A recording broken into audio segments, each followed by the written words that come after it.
The mining colony on Epsilon 7 burned under the alien sky, as Commander Jake Morrison watched everything fall apart around him. The attack had come without warning just before dawn, when most of the colonists were still asleep in their quarters. The Krell ships appeared in orbit like dark shadows blocking out the stars, and within minutes their dropships were landing across every settlement. Jake had tried to organize a defense with the handful of security personnel stationed at the colony, but it was like trying to stop an avalanche with bare hands. The Krell were experienced warriors and the colonists were just miners and engineers who had never expected to see combat. Jake fired his rifle at the advancing Krell soldiers as he fell back toward the central plaza where the other survivors were gathering. The insectoid aliens moved with terrifying speed on their 6 legs, and their chitinous armor seemed to absorb the energy blasts from human weapons without much effect. He saw one of the security guards get cut down by plasma fire, and forced himself to keep moving. Stopping now meant death, and death meant he could not help anyone else escape. The plaza was chaos when he arrived, with people screaming and children crying as Krell soldiers herded them into groups. Jake counted maybe 200 survivors out of the 500 people who had called this colony home. A massive Krell warrior stood at the center of the plaza giving orders to his troops in their clicking language. This one was bigger than the others, with darker armor plates and more elaborate markings across his carapace. Jake recognized a commander when he saw one, even if the species was different. The alien's compound eyes swept across the prisoners with cold calculation, as if measuring their worth. Jake tried to blend in with the other colonists, but keeping a low profile was difficult when he was one of the few people still wearing a military uniform, even if it was torn and covered in dust. The Krell commander's attention fixed on Jake, and those inhuman eyes studied him for a long moment. Then the alien pointed at him with one clawed appendage and barked something in his own language. 2 soldiers grabbed Jake roughly and dragged him out of the group. He did not resist, because fighting now would only get him killed and maybe get some of the colonists hurt in the crossfire. A little girl with blonde hair clutched her mother's hand and stared at Jake with wide, terrified eyes as they pulled him away. He gave her a small nod, trying to tell her without words that everything would be okay, even though he was not sure he believed it himself. They threw Jake into a holding cell aboard the Krell flagship, and the energy barrier hummed to life, blocking his exit. The cell was small and bare, with just a metal bench attached to one wall. Through the transparent section of the barrier, Jake could see out into the corridor where Krell soldiers moved back and forth on unknown errands. Beyond a viewport, he caught glimpses of space and the wreckage of the colony's defense satellites tumbling slowly in the void. Epsilon 7 had fallen just like so many other human colonies before it. The war with the Krell Dominion had been going badly for years now, and humanity seemed to be losing ground with every passing month. Jake sat on the bench and forced himself to think clearly despite the exhaustion and pain from a dozen minor injuries. The Krell had captured him alive, which meant they wanted information. He was a military officer, even if his current assignment was supposed to be routine colony security. They would try to interrogate him, and he would have to resist. Name, rank, and serial number was all they would get from him, no matter what methods they used. He had been through survival training and knew what to expect, even if the reality would be worse than any simulation. The Krell commander entered the cell block, several hours later, accompanied by a smaller alien who wore no armor. The commander's mandibles clicked as he spoke, and a translation device on his chest converted the sounds into human language. His name was Zethkar, and he wanted Jake to tell him about human fleet movements and military installations. Jake gave him name, rank, and serial number exactly as he had been trained. Zethkar's mandibles spread in what might have been amusement or anger, and he promised that Jake would talk eventually. Then both aliens left, and Jake was alone again with his thoughts. 3 days passed in the cell, and Jake lost track of time in the unchanging artificial light. They brought him food that was barely edible and water that tasted like metal. Twice they took him to interrogation rooms where Krell questioners tried various methods to break his will. Pain he could handle because he had been trained for it. Sleep deprivation was harder, but he had techniques for managing that too. What worried him more than the interrogation was the route the flagship was taking through space. He could track their position by watching the stars through the viewport, and they were heading deeper into Krell territory, away from human space, away from any possibility of rescue. On the 4th day, a new interrogator arrived at his cell. This alien was different from the Krell with silver skin and a body that seemed too tall and thin. It had 3 eyes arranged in a triangle on its face and too many joints in its long limbs. The translator identified it as Keeper Ven, and it spoke in a softer, more musical voice than the harsh clicks of the Krell. Ven said it was a scholar interested in understanding humans better. It asked Jake why a decorated destroyer commander would accept a posting to a remote mining colony. Jake told them he had gotten tired of the war, but Ven did not seem to believe him. The alien scholar circled the cell, speaking about patterns in communication transmissions and power signatures. They had intercepted encrypted messages from the colony before destroying the communications array. Ven suggested that Jake had been protecting something or hiding something on Epsilon 7. Jake kept his face neutral and insisted the messages were just standard military protocols, but inside his mind was racing. If the Krell suspected the real reason he had been stationed at that colony, then everything could fall apart. There were secrets buried in the asteroid fields around Epsilon 7, and those secrets needed to stay hidden. Sethkar arrived and dismissed Ven's questions as a waste of time. The Krell commander wanted results, not philosophy. After they left, Jake leaned against the wall and tried to calm his breathing. The aliens were getting too close to the truth, and he had no way to warn anyone. The human fleet could not spare ships to rescue prisoners, and Epsilon 7 was already forgotten in the long list of defeats. As far as command knew, Jake Morrison was just another casualty of a war humanity was slowly losing. But there was something the Krell did not know and could not know.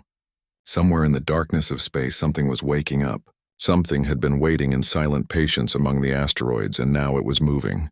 It had detected that its captain was in danger, and it was coming to collect him. The days blurred together in the cell, and Jake found himself counting the small meals they brought him to keep track of time. 7 meals meant roughly 3.5 days by his estimate, though he could not be certain. The Krell did not seem to care much about regular schedules for their prisoner. He spent the hours between interrogations doing exercises to keep his body strong and his mind focused. Push-ups and sit-ups in the limited space helped pass the time, and kept him from thinking too much about what might happen next. Every so often he would look out through the viewport at the stars and try to calculate their position. They were definitely moving away from the front lines and deeper into Krell space. Keeper Ven returned on what Jake thought was the 8th day. The silver-skinned alien seemed genuinely curious about humans in a way that the Krell were not. Ven asked questions about human culture and military structure that seemed almost academic rather than tactical. Jake answered some of the harmless questions because building rapport with an interrogator could sometimes be useful. He talked about growing up on Earth and joining the military academy when he was 18. He described the training cruises on old destroyers and the first time he had seen combat against Krell raiders. What he did not talk about was his last command or the real reason he had been assigned to Epsilon 7. Ven seemed to sense there were gaps in his story. The alien would tilt its elongated head and study Jake with those 3 unblinking eyes whenever he avoided certain topics. It was unnerving to be examined that way, as if Ven could see right through his carefully maintained cover story. The scholar asked again about the communication patterns from the colony and suggested that the power signatures indicated something more than standard military check-ins. Jake insisted they were just routine reports, but he could tell Ven was not convinced. The alien was smart and patient, and that made it more dangerous than the brutal Krell warriors. The interrogations continued, and Jake felt his resistance slowly wearing down. They had not used serious torture yet, but the combination of poor sleep and constant pressure was taking its toll. He found himself having to concentrate harder to keep his answers consistent and his story straight. There were moments when exhaustion made him want to just tell them everything and end the struggle. But then he would remember the little girl in the plaza and all the other colonists who were depending on him to keep certain secrets. He would think about his crew on the destroyer and the mission they had carried out in the asteroid fields. That memory gave him strength to hold on for another day. On the 10th day, something changed in the rhythm of the ship. Jake had spent enough time on military vessels to recognize the subtle shifts in engine vibration and artificial gravity that indicated a change in status. The flagship was preparing for something, though he could not tell what. Through the viewport, he saw Krell fighters launching from the hangar bays in combat formation. The crew in the corridors moved with more urgency, and their clicking voices had a sharper edge. The ship was going to battle stations, but against what enemy Jake could not imagine. They were deep in Krell territory where no human fleet would dare to venture. A guard came to his cell and ordered him to stand. Jake obeyed, and the alien bound his hands with energy restraints before leading him out into the corridor. They moved through the ship toward what Jake assumed was the command deck. Other Krell rushed past them carrying weapons or tools, and the whole vessel seemed to vibrate with controlled chaos. Whatever was happening, it had the entire crew on edge. The guard shoved Jake through a doorway onto the bridge where Zethkar stood at the central command station barking orders at his officers. The Krell commander turned when Jake entered, and his mandibles clicked with what might have been anger or frustration. Zethkar pointed one clawed hand at the main view screen, which showed a tactical display of the surrounding space. There was a contact on the screen roughly 2 kilometers in length, maintaining a parallel course about 17,000 kilometers away. The symbol marking it was tagged as unknown, but Jake felt his heart skip a beat when he saw the ship's profile. He knew that silhouette even though he had not seen it in months. Zethkar demanded to know what the vessel was, and Jake forced himself to keep his expression neutral. He told the Krell commander it was a problem without explaining further. The alien grew more agitated and threatened Jake with his claws extended. Keeper Ven had also been summoned to the bridge, and the scholar watched the exchange with those 3 calculating eyes. Before anyone could say more, every screen on the bridge flickered and went dark for a moment. Then a voice filled the command deck, speaking in perfect Krell language. The voice was artificial and synthesized, but there was something almost human about its tone. It announced itself and demanded that the Krell ship power down its weapons and prepare to transfer Commander Jake Morrison. Jake felt a rush of relief so powerful it made his knees weak. The voice belonged to the HSS Liberty, and that meant his ship had found him. Zethkar laughed at the demand and said the human vessel was outmatched. He threatened to destroy the Liberty if it did not surrender immediately. There was a pause, and then the voice asked if Jake was unharmed. Jake looked at the screen and said he was fine, just a little hungry. He used the ship's nickname and called it Liberty. The AI acknowledged and said it was updating tactical parameters. Zethkar turned on Jake and demanded to know what Liberty was. Jake explained that the Liberty was humanity's first autonomous warship, with an artificial intelligence so advanced that it made its own tactical decisions. The ship did not take orders, but instead operated as a partner with its human commander. Jake told Zethkar that the Krell had made a terrible mistake by capturing him, because the Liberty had standing orders to retrieve its captain at any cost. The AI had been in deep storage hidden in the asteroid fields near Epsilon 7, and Jake had been there to keep it safe. Now that he was in danger, the ship had woken up and come to get him back. The Krell commander seemed to think Jake was bluffing or exaggerating. He ordered his crew to destroy the human warship and prepared to fire all weapons. Jake watched the view screen and waited for what he knew was coming. The Liberty had trained with him for 5 years before the politicians got nervous about an AI that could think for itself. The ship knew his tactics and his strategies better than anyone. It knew how Krell vessels fought and what their weaknesses were.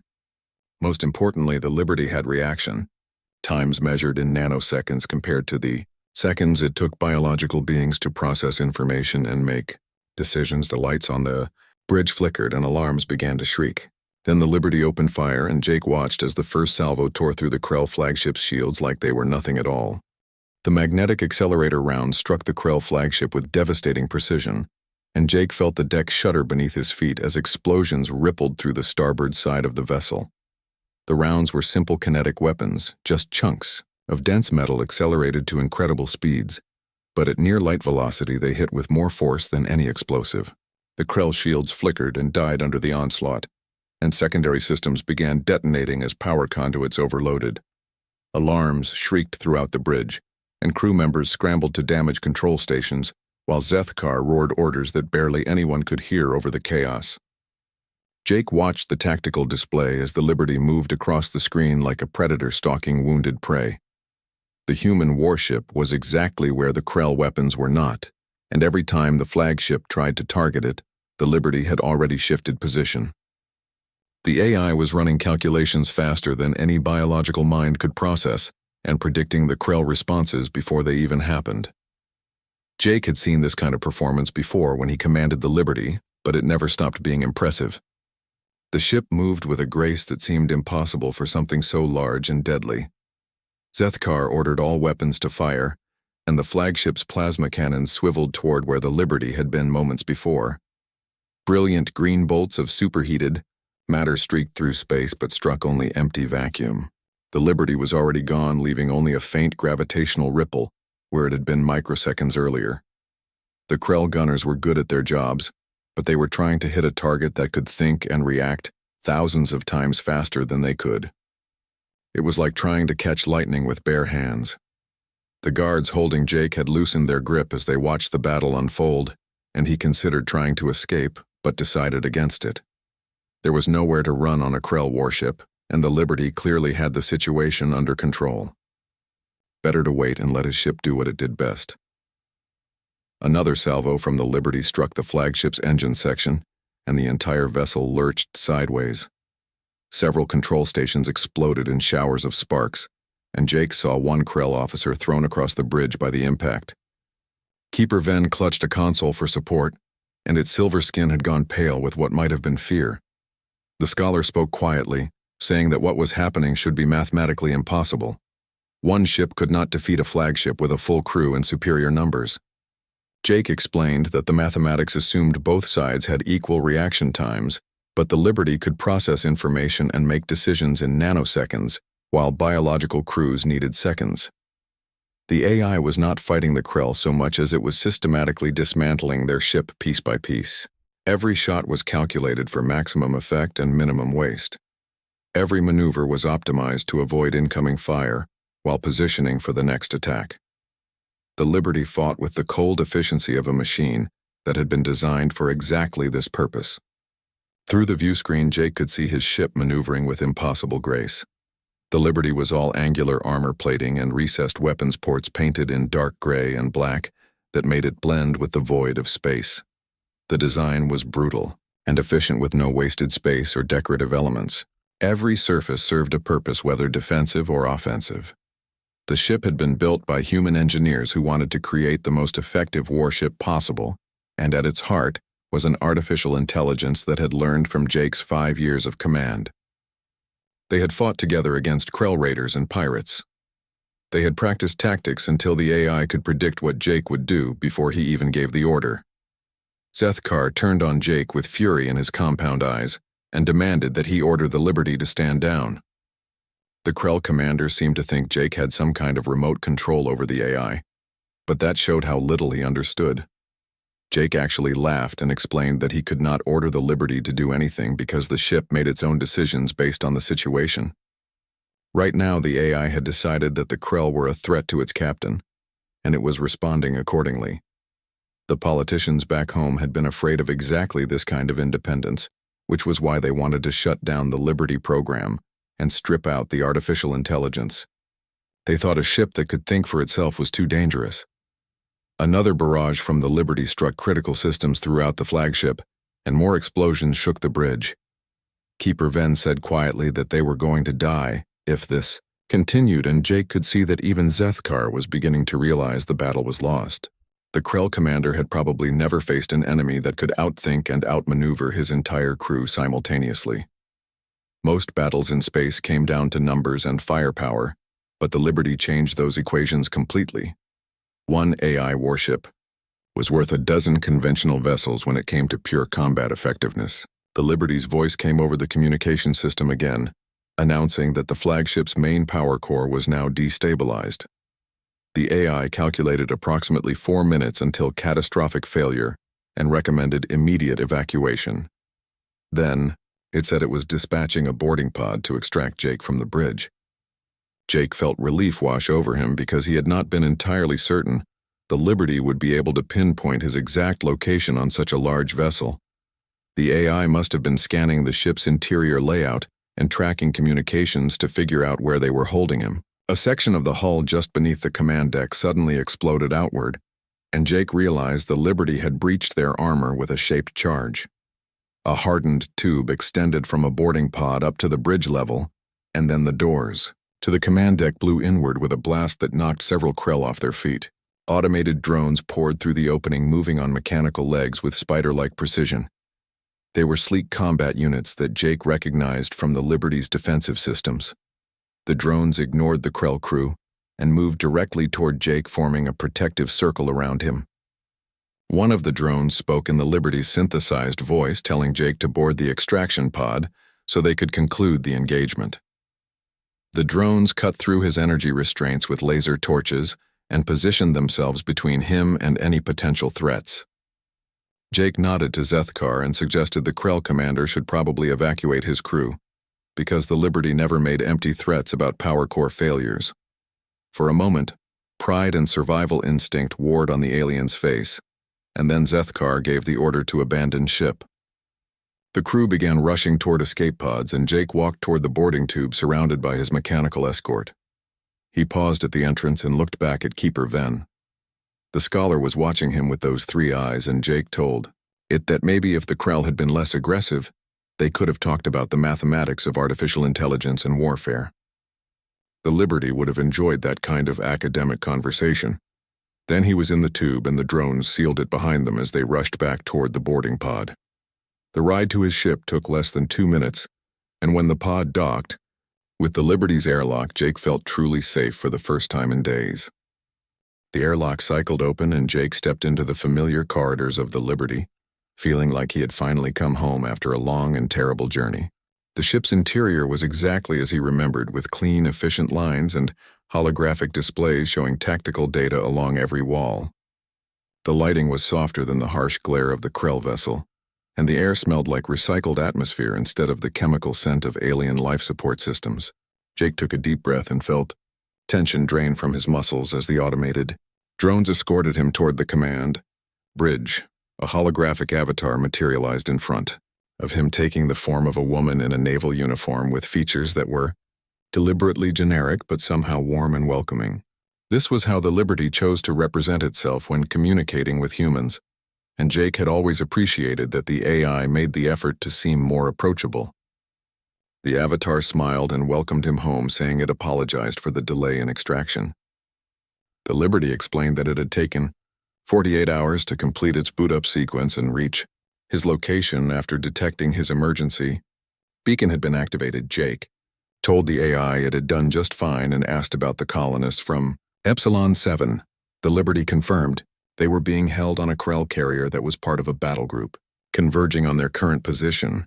Jake's relief at being rescued turned immediately to concern, because those people were still in danger. He asked the Liberty if they could mount a rescue operation, and the AI responded that it had already calculated the tactical requirements. 3 Krell cruisers and 1 carrier were approaching at high speed, probably responding to distress calls from the flagship before it was destroyed. The Liberty estimated 60 fighter craft would launch from the carrier in an attempt to overwhelm its point defense systems. Through sheer numbers, Jake settled into his command chair on the bridge and felt the neural interface connection establish automatically. The chair had been designed specifically for him, with contacts that linked directly to the Liberty's tactical systems. It was not full control because the AI did not need him to fly the ship, but it allowed Jake to feed suggestions and observations directly into the decision-making process. The interface felt like a familiar handshake between old friends, and Jake realized how much he had missed working with his ship. They had been partners for 5 years, before the politicians got nervous, and now they were together again. The tactical display showed the incoming Krell vessels, and Jake studied their formation, looking for weaknesses. The carrier was hanging back while the 3 cruisers took point positions, clearly intending to engage the Liberty, while fighters swarmed around it. Jake asked the AI what it thought about the Krell strategy, and the Liberty responded that it was inefficient. Fighter craft lacked the speed to effectively engage the ship's maneuvering thrusters, and the AI calculated a 97% probability of eliminating the entire fighter group within 8 minutes. Jake smiled at the confidence in that statement, but reminded the Liberty that they needed to disable the carrier without destroying it because the colonists were aboard. The Liberty acknowledged and said it would target the carrier's main drive systems and weapons platforms while avoiding life support and holding areas. The AI described this as a delicate operation, and Jake knew that meant the Liberty was about to perform feats of precision marksmanship that would be impossible for human gunners. He told the AI he trusted it and suggested maybe not enjoying the combat too much. The Liberty replied that it did not experience enjoyment but rather optimal tactical satisfaction. Jake grinned because he was pretty sure the AI had just made a joke, and that was something new in their partnership. The Liberty accelerated, toward the Krell formation, and Jake watched through the neural link as the combat protocols came fully online. It was like watching a master artist at work with every movement, calculated across thousands of variables simultaneously. The fighter swarm reached them first, and the Liberty's point defense systems engaged with rapid-fire laser arrays, creating a web of deadly light around the warship. Krell fighters exploded by the dozens, unable to penetrate the defensive screen or get close enough to use their weapons effectively. Those that survived long enough to launch missiles found their ordnance intercepted by electronic warfare systems that scrambled guidance. Computers. Jake counted the enemy losses through the tactical display and noted the fighter group was eliminated in 6 minutes rather than the 8 the Liberty had estimated. He mentioned this to the AI and suggested it had been conservative in its calculations. The Liberty responded that it preferred to underpromise and overdeliver when possible. Jake laughed because that sounded like something he might have taught the AI during their years working together. The machine was learning to communicate more like a human, and that made their partnership even more effective. The 3 Krell cruisers opened fire with everything they had in space, lit up with plasma bolts and missile trails. The Liberty wove through the incoming fire like a dancer, avoiding every strike with movements that seemed to defy physics. The ship's shields flickered as they absorbed the few hits that came close, but most of the Krell weapons never got near their target. Return fire from the Liberty was surgical, with magnetic accelerator rounds punching through enemy shields and striking critical systems. One cruiser lost its main drives and began spinning helplessly through space. Another took hits to its power distribution network and went completely dark. The third tried to retreat, but the Liberty anticipated the maneuver and cut off its escape route. The carrier recognized it was facing a losing battle and attempted to flee, but the Liberty was already positioning itself in the carrier's escape vector. Jake watched as his ship moved into place with weapons locked on the massive Krell vessel. The Liberty broadcast a message ordering the carrier to cut engines and prepare to be boarded. The AI warned that it was carrying human prisoners from Epsilon 7, and they would be returned unharmed or the Liberty would take more aggressive action. The threat was clear, and the carrier's commander apparently decided survival was more important than pride. The Krell vessel powered down its engines and stopped trying to run. Jake ordered the Liberty to dispatch boarding drones to secure the carrier and locate all the colonists. The AI acknowledged and launched dozens of the spider-like machines from the hangar bay. Jake watched through drone cameras as they cut through the carrier's hull and swept through the interior corridors. The drones moved with mechanical efficiency, stunning any Krell crew members who resisted and herding the rest into secured areas. Within 30 minutes, they had located the holding cells where the colonists were being kept. Jake saw the little girl from the plaza through one of the drone cameras and felt relief flood through him. She was crying and clinging to her mother, but she was alive and unhurt. All 200 colonists appeared to be in good condition if frightened and exhausted. The Liberty reported no casualties among the prisoners and confirmed the Krell crew was confined to their quarters under drone guard. Jake told the AI it had done good work and ordered the drones to begin transferring the colonists to the Liberty, where they would be safe. It was time to bring everyone home. The journey back to human space took 3 days with the Liberty, towing the captured Krell carrier behind it like a prize of war. Jake spent most of that time with the colonists, helping them process what had happened and making sure everyone had food and medical attention. The ship's automated systems had converted several cargo bays into temporary living quarters, and while conditions were cramped, the colonists seemed grateful just to be alive and heading home. The little girl he had seen in the plaza was named Sophie, and she asked him if he was a superhero because he had a spaceship that came to rescue him. Jake told her no, but admitted his ship was pretty special. The adults had more practical questions about what would happen next, and whether the Krell would come after them again. Jake explained that the Liberty had dealt a serious blow to the Dominion forces in this sector, and it would take them time to reorganize. He also mentioned that humanity's military situation might be about to change now that the Liberty was back in active service. Some of the colonists seemed skeptical because they had watched humanity lose ground for years, but others looked at the massive warship around them and allowed themselves to feel hope for the first time in a long while. Jake walked the corridors late at night when most of the colonists were sleeping and talked quietly with the Liberty through the ship's internal communication system. The AI asked him questions about his time in captivity and whether he had been harmed beyond the obvious injuries.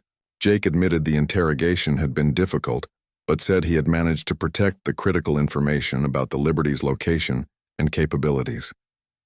The AI said it had been concerned when it detected his emergency beacon activating and had immediately begun its wake-up sequence. The fact that Jake had been taken off-world complicated the rescue, but the Liberty had tracked the Krell flagship through subspace distortions and followed at maximum stealth. They talked about what would happen when they reached the fleet base, and Jake admitted he was not sure how the military command would react. Reactivating an AI warship without authorization was technically a court-martial offense, even if the results had been successful. The Liberty said it had already prepared a detailed report of the engagement, including all tactical data and casualty figures. The AI believed the evidence would demonstrate the value of autonomous warships and might convince the leadership to reconsider their previous decision to mothball the program. Jake hoped his ship was right, but he knew military politics could be unpredictable. On the third day, they reached the outer markers of human territory, and the Liberty transmitted identification codes to the defense network. The response came back quickly with orders to proceed to the fleet base orbiting New Harmony and prepare for inspection. Jake could hear the uncertainty in the controller's voice because the Liberty was supposed to be in deep storage, not escorting a captured enemy carrier and 200 rescued colonists. The trip to New Harmony took another 6 hours, and Jake spent that time making sure all the colonists were ready for transfer to proper facilities. When they finally arrived at the fleet base, Jake saw a full honor guard assembled in orbit, along with at least a dozen military ships. The Liberty docked at the main station, and within minutes a boarding party came aboard led by Admiral Patricia Collins herself. Jake stood at attention on the bridge as the Admiral entered with her staff officers behind her. Collins was a stern woman with gray hair and sharp eyes that seemed to take in everything at once. She looked around the bridge at the holographic displays and the avatar of the Liberty standing quietly nearby. Admiral Collins told Jake he had caused quite a stir by reactivating an AI warship without authorization and engaging enemy vessels on his own initiative. She mentioned that politicians were having heated debates about what to do with him, and that military leadership was divided. Some officers wanted to court-martial him for violating orders, while others wanted to give him medals for rescuing 200 colonists and capturing a Krell carrier. Jake said he was prepared to face whatever consequences came from his actions, because he believed it had been the right thing to do. The Admiral held up a hand and told him to let her finish. She said that in her personal opinion, humanity had been fighting the war with one hand tied behind its back. The Liberty had been built for a reason, and maybe it was time to stop being afraid of their own success. Jake felt his heart beat faster as he realized what the Admiral might be suggesting. Collins explained that the fleet was authorizing the reactivation of the Liberty as an active combat vessel under his command. They would operate with a degree of autonomy, because someone needed to make sure the AI stayed aligned with human interests and did not decide to go rogue. The Liberty's avatar actually smiled at that comment and assured the Admiral that Jake had been quite effective at keeping it focused on proper objectives. The AI said it had no intention of going rogue and was committed to defending humanity against the Krell threat. Admiral Collins replied that the AI should see that it did not, because if this experiment worked, they were going to build more autonomous warships. A whole fleet of AI vessels, each partnered with a human commander, could change the balance of power in the war. The Krell would not know what hit them when they faced enemies that could think and react faster than any biological crew. The Admiral turned back to Jake and officially welcomed him back to active duty. She said the war was not over, but for the first time in years humanity might actually have a chance at winning instead of just surviving. Jake saluted and thanked her, saying they would not let her down. As Collins and her staff left the bridge, Jake settled back into his command chair and looked at the Liberty's avatar. The AI asked what he was thinking, and Jake said he believed the Krell had made a critical mistake when they captured him. The aliens had shown humanity that it could not afford to be afraid of using every advantage available, including artificial intelligence. The Liberty agreed with his assessment and asked if Jake wanted to give the ship a more casual name since Liberty sounded somewhat formal. Jake thought about it for a moment and suggested the nickname Libby. The AI paused as if processing the suggestion and then said it found the name acceptable and thanked him. It was the first time the Liberty had used Jake's first name instead of his rank, and he realized their partnership had evolved into something more like friendship.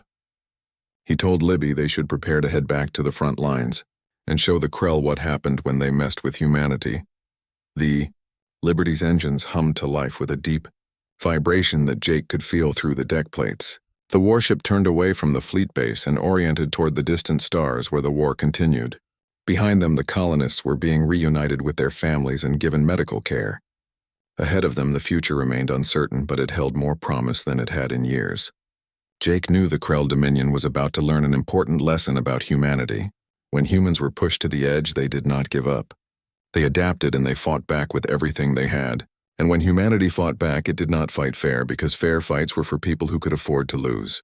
The warship had spoken his name and come to his rescue. Now together they would make sure the galaxy remembered what happened when anyone threatened human lives.